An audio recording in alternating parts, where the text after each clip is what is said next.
Why should you not ignore the video hook? And keep in mind, when I say video hook, there's almost a difference between like a video hook and a video introduction. The hook of the video, realistically, you have between like 2 and 5 seconds before you lose people. And so the video hook happens at the very, very beginning. Like, how are you hooking people into the video so that they actually continue to watch the video? It's a well-known fact, and YouTube says this themselves, that the first 30 seconds are the most crucial seconds of your video. If you are having the hockey stick effect on your video, where on your retention chart, you got the retention chart, it's like, you know, it's like an L, and the video looks like this, and then it drops off massively like a hockey stick, right? It's the shape of a hockey stick. If a large percentage of your audience is dropping off of your video within the first 30 seconds, the algorithm will not push your video. That's bad news. And the only reason people drop off of the video within the first 30 seconds is because the video hook was bad. Like the sales pitch was bad. You didn't convince people. They clicked on your video. That's step one. That's the first part. You won the click. Yeah. But the hook was weak. And so they were disappointed that when they clicked onto your video that you didn't deliver on the thumbnail or what the title said. You didn't immediately deliver and reassure to them that this is going to be a good video that's worth watching. And so the hook is really important for that reason, right? If you don't have a good video hook, the video will not get very far, right? Because it's going to have a huge drop off. The algorithm's going to see this, and they're not going to keep pushing the video. That transitions into how to actually create a good video hook. If you watch any big YouTuber, let's go to the biggest YouTuber on earth, Mr. Beast. I'm not exaggerating. When you watch the intro, the first sentence is him just literally saying what the title was. If the title is burying myself alive in a coffin, when you click on the video, he says, in this video, I'm gonna bury myself alive in a coffin. It's so simple. It's so simple, but it works because it immediately reassures the audience and the viewer. I clicked on the video because he said that he was gonna bury himself alive. And so when they click into the video and you immediately say, I'm gonna bury myself alive in a coffin, you are confirming the fact that they clicked on this video and you're gonna do exactly what you said you were gonna do. If they clicked on the video and it said, I'm gonna bury myself alive in a coffin, if they clicked on the video and it starts off and you're like, hey, what's up guys? Welcome back to the channel. So, you know, today I got my friend with me, John, and John's here and he's gonna blah, blah, blah. And you know, we're gonna do this and that. We're gonna have a good time today, guys. Yeah, they're gonna be bored. You're gonna have the hockey stick on the retention chart. People are gonna click off because they're like, okay, he said he was gonna bury himself alive in a coffin. And I'm sitting here learning about John. I don't care that we're gonna have a good time today. I'm just here to watch the video and be entertained. Let me give you an example of something that's not in entertainment, right? Because this rule doesn't apply. You can still have a strong hook inside of the education niche. Let's just say the title of the video is the 7 best workouts to get massive biceps, right? So you're like, it's a really good title. People are like, oh my gosh, like I want massive biceps if you're really into working out. So imagine that you started off the video this way. You click on the video, 7 massive biceps. You click on the video and I say to you, what's going on guys? It's your boy Joshua here, the one and only Mayo. But whatever you do, don't put it on my sandwich. Hey guys, so I've got a good video for you today. You're gonna wanna stick around until the end for this one because I'm telling you right now, you're about to learn something that will completely change your fitness life forever. That's right, I said it. It's gonna change your fitness life. Now, I know what you're probably thinking. Okay, so what is it? Tell me what it is. Okay, fine. So I was scrolling through Reddit the other day and I stumbled on this post of this guy. I think he was probably like in his mid-20s or something. And he was asking, what could I do, Joshua, to improve my biceps? Because people on Reddit know me and they know that I'm like really into fitness and stuff. He wanted bigger biceps. And so I said to him, I've got some really good workouts for you. I'm just gonna recommend it. Like even just listening, I'm already like, come on, man. Here's the thing. I based this off of something that I saw. I was going through researching, just trying to find some examples of bad intros, and I literally saw somebody within the fitness niche who was doing this. The video didn't have a lot of views, obviously.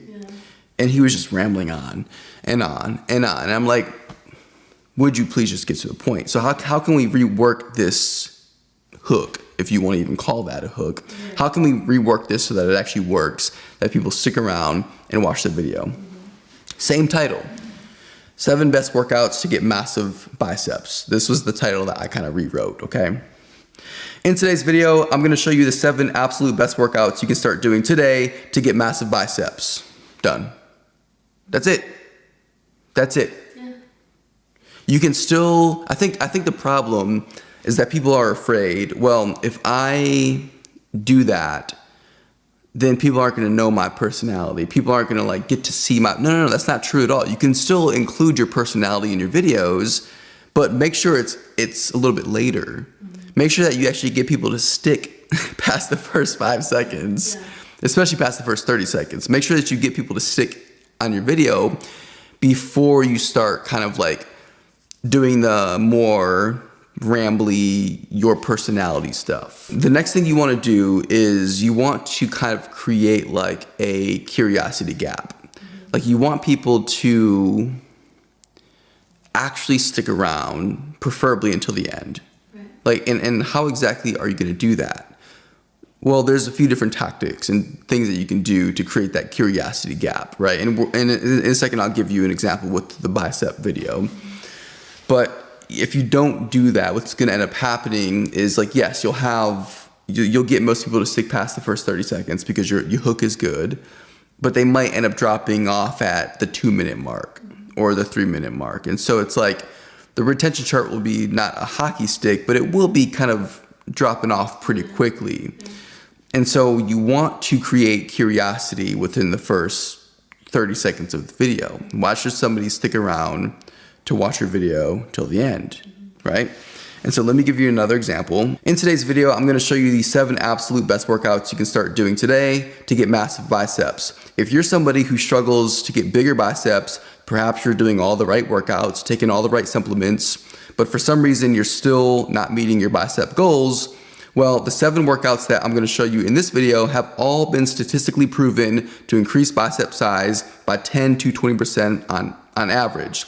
And the last exercise on this list is used by the world's top bodybuilders to increase their bicep strength and size exponentially, and not a lot of people know about this exercise, so stick around, okay? Right. And so I'm telling the people, first of all, obviously, don't just make up random facts. It has to be true, what you're saying, you know, so it has to be backed up by the real data. Yeah. But that's just an example. So you're telling people all the workouts in this video have been proven to increase bicep size. Bold statements. Making bold statements, right? Bold statements. You're making really bold statements. You know, increase bicep size by 10 to 20%. All the workouts. And so people immediately people were like, oh my goodness, what are these workouts? Right. And then I'm taking it a step further, and I'm saying the last workout on this list is used by the world's top bodybuilders. Right. Anybody who's into fitness is gonna immediately say, oh my gosh, I really need to see that. Now, here's something really, really important, okay? And I see people making this mistake all the time. What you don't want to happen is people to say, well, I'm just gonna skip to the end. Right. I don't care about the rest of the video. You told me that the most important thing's at the end, so I'm just gonna stick to the end. And so you wanna avoid that from happening. And that's what the middle section is for. When I said, all of the workouts on this list have been statistically proven to increase your bicep size exponentially by 10 to 20%. And so by saying that, I'm making it crystal clear that all the exercises on this list are important and beneficial. And so psychologically, that's telling people, well, I need to make sure I see all of them then. Even if people do skip to the end, there will be people that skip to the end. They'll watch it and they'll say, wow, that's really good. What's the rest of the video about? And they're gonna back up and watch the rest of the video again, right? And so that's what I mean by creating a curiosity gap. Which within that, you're also kind of addressing some type of problem that they might be having, or a problem that they don't even know that they have. Which, that's actually another point. You can address problems, you can create a curiosity gap, you can make a bold statement. all of it can be used interchangeably. It can all be used together. You can use one of them. It all works, right? Solving a problem is another one where it's like, hey, if you struggle with, if you can't grow your biceps, if you've done all the workouts, you work out your biceps twice a week, you take all the right supplements, but you still can't build your biceps, I've got 7 workouts that are statistically proven to help you with your biceps. You're solving a problem.